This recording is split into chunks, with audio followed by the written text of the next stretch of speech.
श्रीहरी जगत पिता दूर करीतो व्यथा ऐका सत्यनारायणाची कथा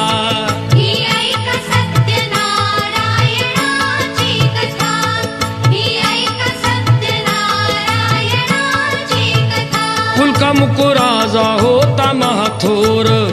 तयाची पत्नी होती सुंदर नदी किनारी एकदा त्यांनी घातली महापूजा दोघांनी आले एक नौका त्याच मार्गानी नाव भरलेली पूर्ण द्रव्यानी होती व्यापारी साधू बाण्याची रीत पाहण्यास आला पूजनाची उल्कामुकु त्यास बोले ऐकावे व्रत नारायणाचे आचरावे मनोइच्छित फळ मागावे चरणी श्रीहरीच्या लागावे घराशी आला वाणी परतून तयाची पत्नी होती शिलवान तयास नव्हते काही संतान केला नवस म्हणून वाण्यान पती पत्नीला झाली जाण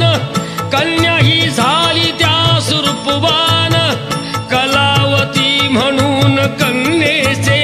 नाव ठेविले त्याने आवडीचे योगियांची ही प्रथा जाईना कधी वृथा जाईना कधी वृथा ऐका सत्यनारायणाची कथा ही ऐका सत्यनारायणाची कथा लीलावतीने काही दिवसान दिली नवसाची त्यास आठवण बोल पत्नीचे ऐसे ऐकून दिले उत्तर साधू वाण्यान लग्न कन्येचे होता मानान करीन पूजा मोठ्या थाटान दूत कांचन नगरी धाडीला वर एक वैश्य पुत्र ठरविला केले हो कन्या